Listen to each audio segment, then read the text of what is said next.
What's up, family? Welcome to Ask My Ox, where we challenge you to stop playing and start pushing.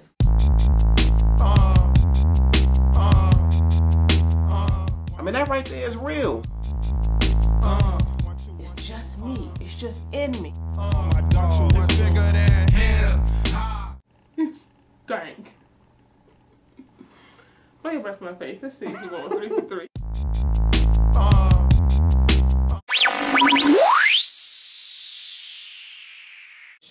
This is my sensational wife, Iana. And this is my handsome husband, Ayize. Alright, y'all, we got a question, and then here it goes. Hi, Iana and Ayize. I just got word of your show on YouTube, and I absolutely love it. I come to you today just to ask a few questions, but first I would like to explain my situation.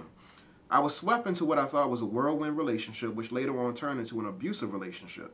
I never expected to be here, but I took the proper steps and got the law involved today, and hopefully we will resolve this issue. My ex-mate swept me off my feet in a sense for the first 6 months, and there were warning signs that I should have taken heed to. We stayed together for a year off and on, and maintained contact during our breaks. First off, I want to know, why is it that an abuse victim tends to or usually leans toward blaming it on themselves or feels like it is their fault? What steps should I take to get over it? Where do I go from here? Should I date right now or hold off on it? All right. Let's get right on into this. Why do abuse victims tend to blame themselves? I just want to say this. I want to draw this correlation not only in domestic violence situations, but if you look at other abuse situations where there are victims, molestation, rape, child incest, any kind of physical abuse. Most of the times, folks spend much of their lives trying to get empowered again and trying to release themselves from feeling as if they had something to do with it.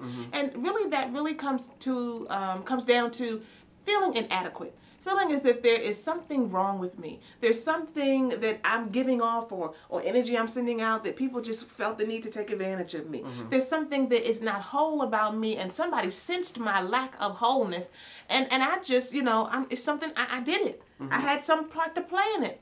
And I just want you to know this. There is something called blaming the victim. There's a theory out here called blaming the victim. And you can look at this in so many different ways. But understand this. Blaming the victim is a real tool of the victimizer. When the victimizer can make you feel as if you had something to do with your situation, when they can make you feel as if you controlled me and made me do this to you, then they've got all power. And so what you've got to be focused on more than anything is recognizing, understanding, and internalizing the fact that you are not the victimizer. You are the victim. And I don't really like to call it victim. I like to say you are the survivor. So you are the survivor here, and you don't need to take any ownership of what has happened. Point blank, period. That's true. Don't let them play them mind tricks on you. All right, secondly, you asked the question, should I hold off on dating right now? And what I would say is yes. There's something that's more important that needs to occur. And what that is well, there's something that's more important that needs to occur. And first of all, what needs to occur is that you need to go within.